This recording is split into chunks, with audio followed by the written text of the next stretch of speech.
So hello and welcome back again. I am still in the wearable blanket because it's actually colder today than it was yesterday, which is unfortunate, but fingers crossed.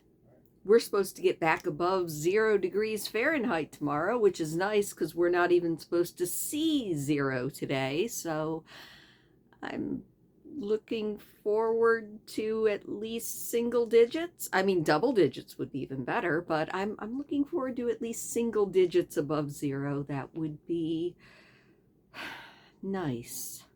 At least it's sunny.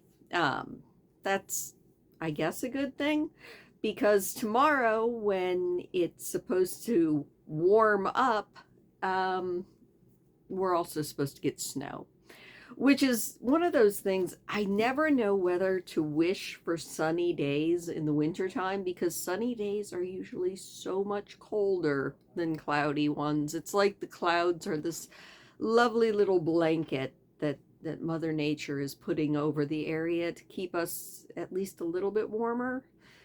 But I do love to see the sun. Oh well. I'm definitely looking forward to being a little bit warmer. And speaking of warmer, let's go someplace warmer. Let's go to Graustark, where it sounds like it's at least a little bit warmer than I am currently. We have 2 chapters left. I have no idea what on earth we are still going to have to wrap up, except maybe Baldos is going to propose and be like, come and live in my goat hunting shed in the hills with me, oh Beverly, my love. I don't know. But we are going to jump back into Beverly of Graustark. I almost called it As Graustark Turns because it still does feel a lot like a soap opera.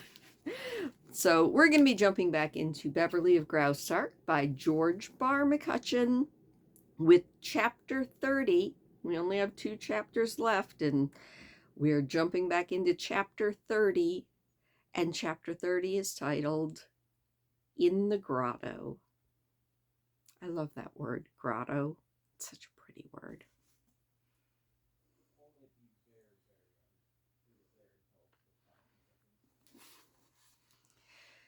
The next morning, a royal messenger came to Count Marlanx. He bore 2 sealed letters from the princess. One briefly informed him that General Braze was his successor as commander-in-chief of the army of Graustark. He hesitated a long time before opening the other letter. It was equally brief and to the point. The Iron Count's teeth came together with a savage snap as he read the signature of the princess at the end. There was no recourse. She had struck for Beverly Calhoun. He looked at his watch. It was 11 o'clock. The edict gave him 24 hours from noon of that day. The gray old libertine dispatched a messenger for his man of affairs, a lawyer of high standing in Edelweiss. Together they consulted until midnight, and shortly after daybreak the next morning, Count Marlanx was in the train for Vienna, never to set foot on Graustark's soil again. He had been banished, and his estates confiscated by the government. The ministry in Edelweiss was not slow to reopen negotiations with Dawsbergen. A proclamation was sent to the prime minister setting forth the new order of affairs and suggesting the instant suspension of hostile preparations and the restoration of Prince Danton. Accompanying this proclamation went a dignified message from Danton, informing his people that he was awaiting their commands. He was ready to resume the throne that had been so desecrated by his half-brother. It would be his joy to restore Dawsbergen to its once peaceful, prosperous condition. In the meantime, the Duke of Mizrox dispatched the news to Princess Volga of Axphion, who was forced to abandon, at least for now, her desperate designs upon Graustark. The capture of Gabriel had put an end to her transparent plans. But she is bound to break out against us sooner or later on the slightest provocation, said Yetive. I dare say that a friendly alliance between Graustark and Dosbergen will provide sufficient to check any ambitions that she might have along those lines, Ravone said significantly. They are very near to each other now, Your Highness. Friends should always stand together. In the meantime, Beverly Calhoun was in suspense. Baldos had been sent off to the frontier by Prince Danton, carrying the message which could be trusted to no other person. He accompanied the Graustark ambassadors of peace as Danton's special agent. He went in the night, and Beverly did not get to see him. The week which followed his departure was the longest Beverly had ever spent. She was troubled in her heart for fear that he might not return, despite the declaration that she had made to him in one hysterical moment. It was difficult for her to keep up the show of cheerfulness that was expected of her. Reticence became her strongest characteristic. She persistently refused to be drawn into a discussion of her relations with Baldos. Yetive was upset by her manner at first, but wisely saw through the mask as time went on. She and Prince Danton had many quiet and interesting chats concerning Beverly and Baldos. The prince took Lori and the princess into his confidence, and he told them all there was to tell about his dashing friend and companion. Beverly and the young Princess Candace became fast, loving friends. The young girl's worship of her brother was quite beautiful to behold. She was close to him on every occasion, and her dark eyes spoke of adoration whenever her brother's name was mentioned. If he doesn't come back here pretty soon, I'm going to pack up and head home, Beverly told herself resentfully one day. Then if he wants to see me, he'll have to come all the way to Washington. And I'm not sure that he could do that either. He is just too disgustingly poor. What is to become of that Mr. Baldos, Miss Beverly? Said Aunt Fanny in the midst of these sorry thoughts. Has he hit his head and deserted us forever? It seems to me that he ought to... Now that'll do, Miss Aunt Fanny, said Beverly sternly. You are not supposed to know anything about affairs of state, so just don't even ask. At last, Beverly could no longer curb her impatience and anxiety, and she deliberately went seeking information from Prince Danton. They were strolling in the park on the 7th day of her inquisition. Have you heard from Paul Baldos? She said, bravely plunging right in and asking the question. He is expected here tomorrow, or the next day, Miss Calhoun. I am almost as eager to see him as you are. He gave her a very pointed smile. Almost? Well, yes, I'll confess I am eager to see him. I never knew that I could long for anyone as much as I... Oh, well, there's no use hiding it from you. I couldn't if I tried. I do care very much for him. You don't think that it sounds silly for me to say that, do you? I've thought a great deal about him ever since that night at the Inn of the Hawk and Raven. In my imagination, I've tried to strip you of your princely robes to place them upon him. But he's just Baldos in spite of everything. He knows that I care for him, and I know that he cares for me. Has he told you that? Yes, he has confessed that he loves you, Miss Calhoun, and he laments the fact that his love seems hopeless. Paul wonders in his heart if it would be right in him to ask you to give up all that you have of wealth and pleasure and share his humble home. Well, I love him. Isn't that enough? There's no wealth so great as all that, but Beverly pursed her mouth. don't you think that you could, make a noble or something out of him and give him a station in life worthy of his ambitions? You know he's done a lot for you. I have nothing that I can give him. He's told me this. Paul Baldos asks only that he may be my champion until the negotiations have ended. Then he desires to be free to serve whoever he will. All that I can do is let him have his way. He's a freelance, and he asks no favors or help. Well, I think he's perfectly ridiculous about it, don't you? And yet, that is the very thing I like in him. I'm only wondering how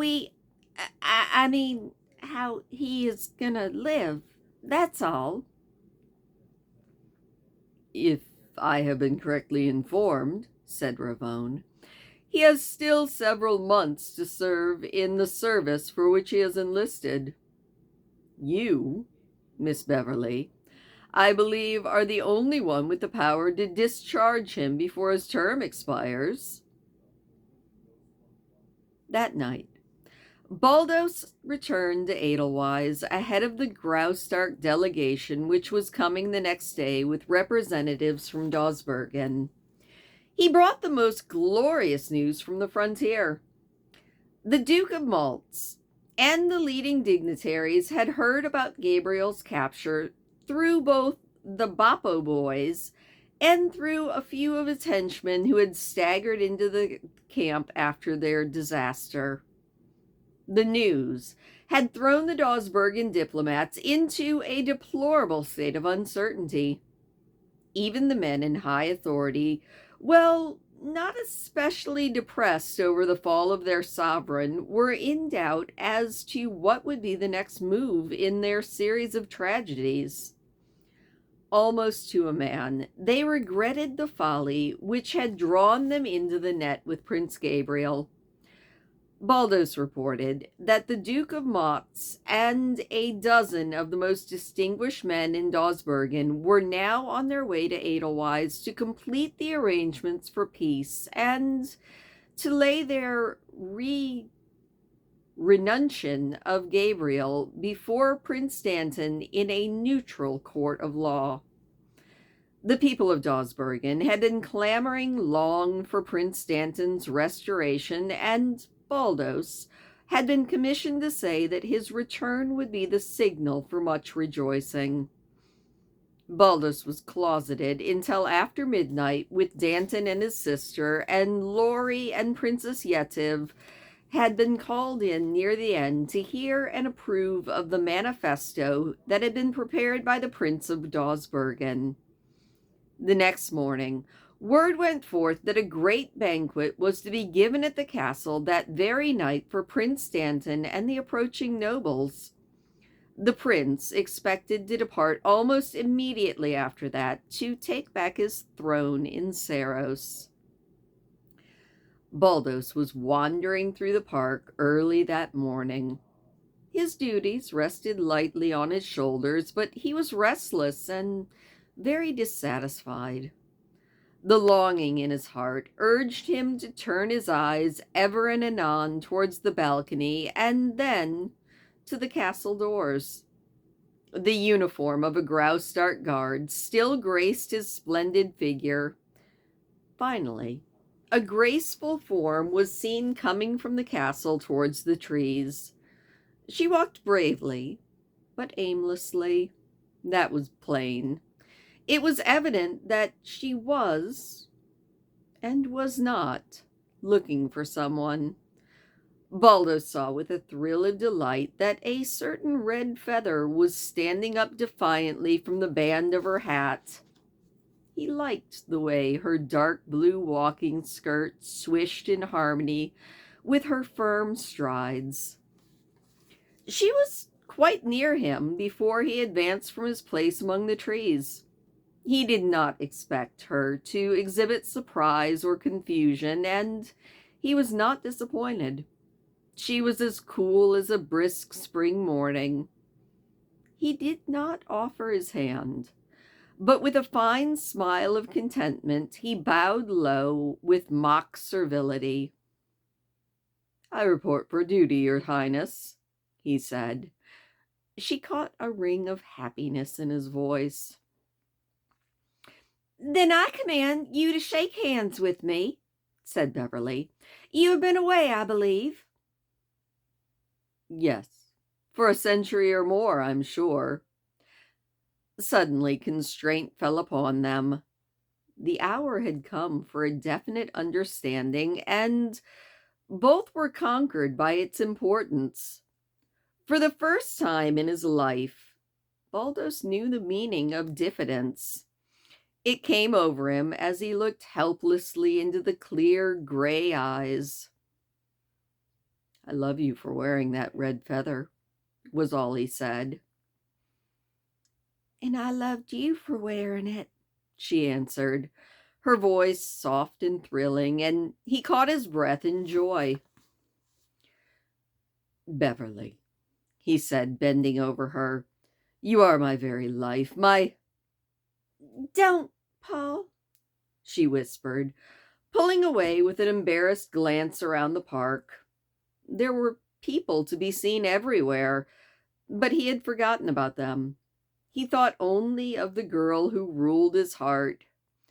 Seeing the pain on his face, Beverly blushingly said, "It's so public here, my dear." He straightened up with soldierly precision, but his voice was trembling as he tried to speak calmly. "There is the grotto. See? It is secluded. Will you come with me? I must tell you all that is in my heart. It will burst if I don't."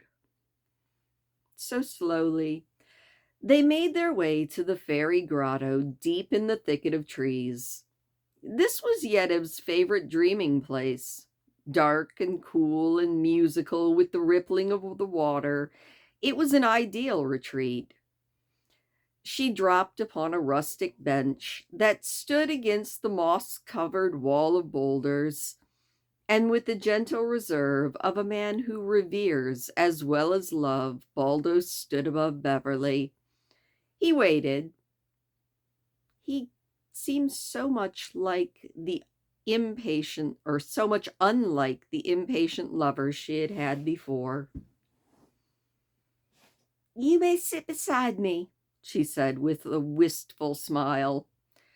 As he flung himself down, his hand eagerly sought hers, his courtly reserve gone. "Beverly, my dear, you can never know how much I love you.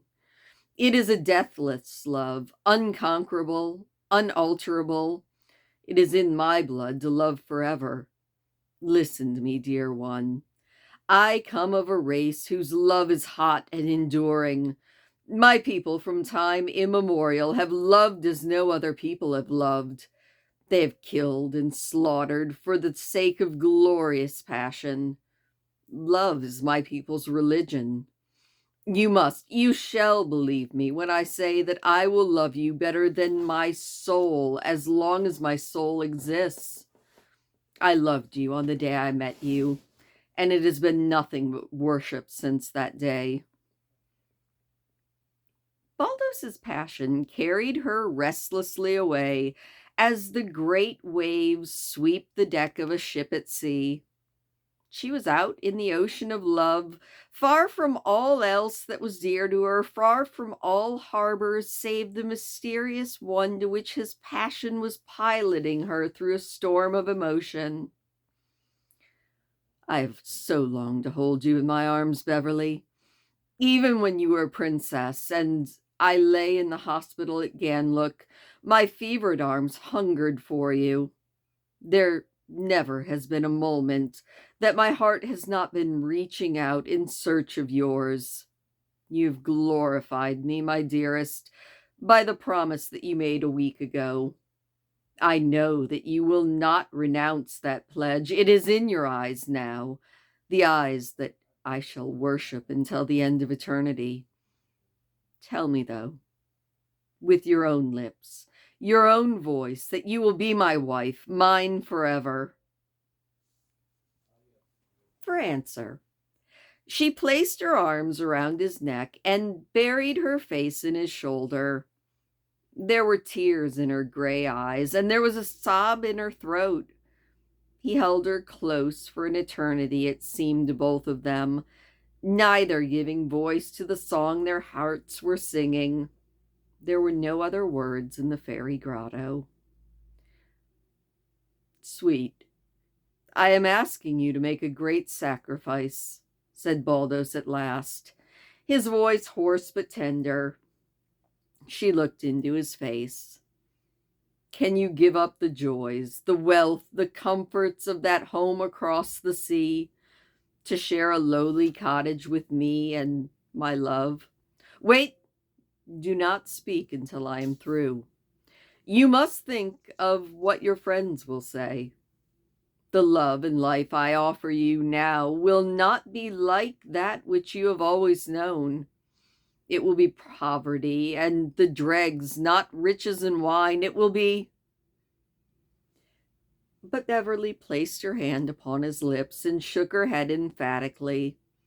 The picture he was painting was the same one she had been studying for days. Every bit of it was familiar to her, every unwholesome corner as plain as day. The rest of the world can just think what it likes, Paul, she said. It will make no difference to me. I've awakened from my dream. My dream prince is gone, and I find it's a real man that I love. What would you have me do? Give you up because you're poor? Or would you have me go up the ladder of fame and prosperity with you, a humble but adoring burden? I know you, dear. You will not always be poor. They can say what they like. I've thought long and well, because I am not a fool. I'm the American girl who marries the titled foreigner.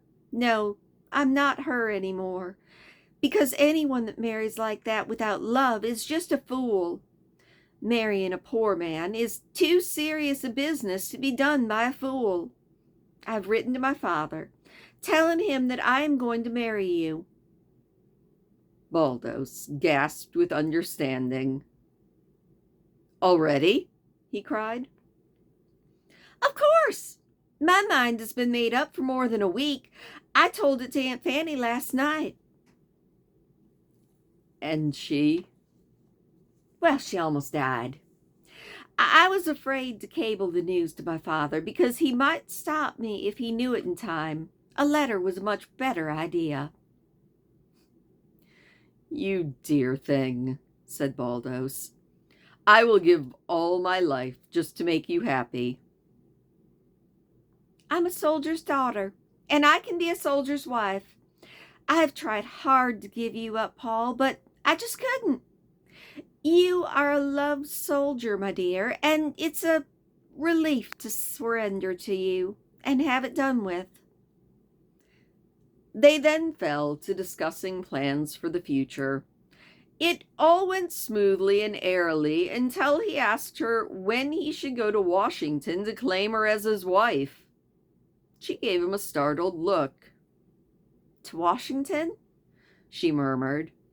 You won't have to go to Washington, my dear. I'll stay here.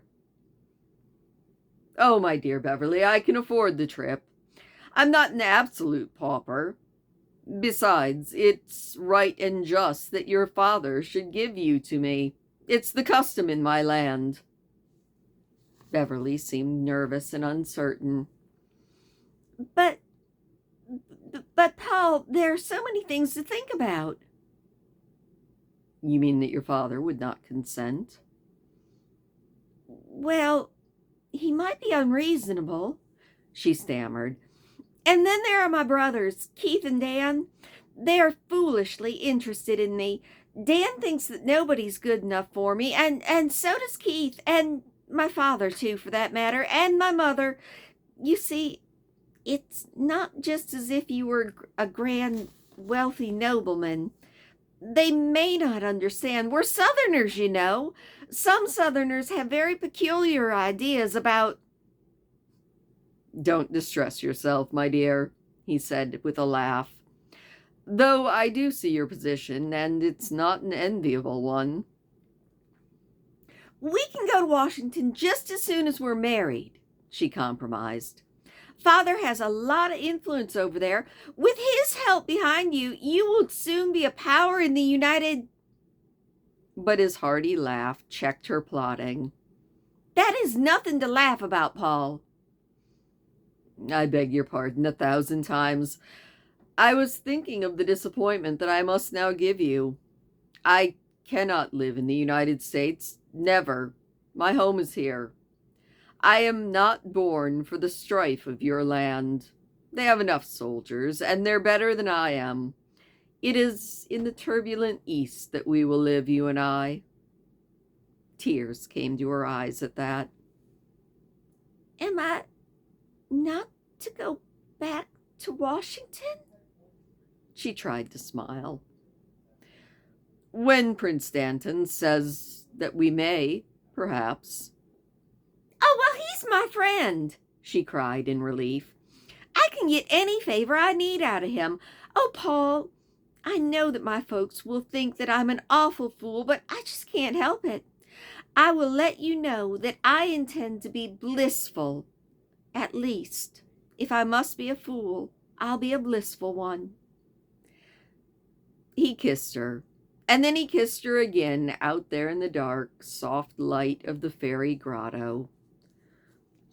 Before we can be married, my dearest, I have a journey of some importance to take, he said as they rose to leave the bower behind. A journey? Where? To Vienna. I have an account to settle with a man who has just taken up residence there. His hand went to his sword hilt, and his dark eyes gleamed with the fire that Beverly loved. Count Marlanx and I have postponed business. Have no fear for me. My sword is honest, and I will bring it back to you myself. Beverly shuddered, but knew that it was all going to shake out the way he had said. All right, and that is the end of chapter 30, and we only have one more chapter. So I like Beverly. She's got spunk, you know. Her heart's in the right place. I'm not sure that her head is always in the right place, but her heart's in the right place, and I like that. Also, I mean, there's still a chapter. The chapter could literally just be her wedding, but I don't know. I feel like there's still got to be a twist.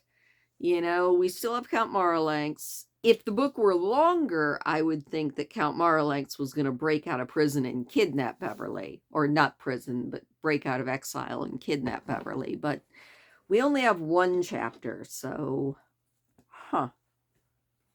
The good question is, what is that last chapter going to have in it? I think overall, I have really enjoyed this book.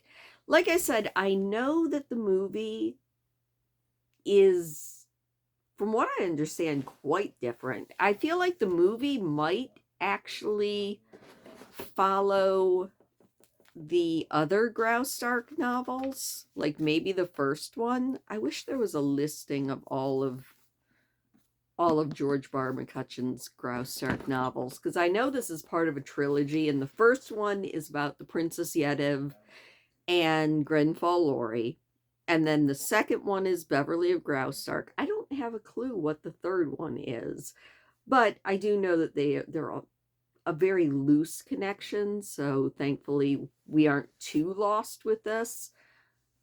I'm interested, though. If I ever find more of these George Barr McCutcheon novels as I am out perusing my resale shops, I will probably pick them up, because it's just been a fun read, and I appreciate that. just like I appreciate all of you. Thank you so much for listening. I hope that you enjoyed that. We have one more chapter, and then we'll have to do another book. We can do it. Anyway, thank you so much for joining me. Please do hit the thumbs up on your way out. It does always make me smile, and I will see you tomorrow.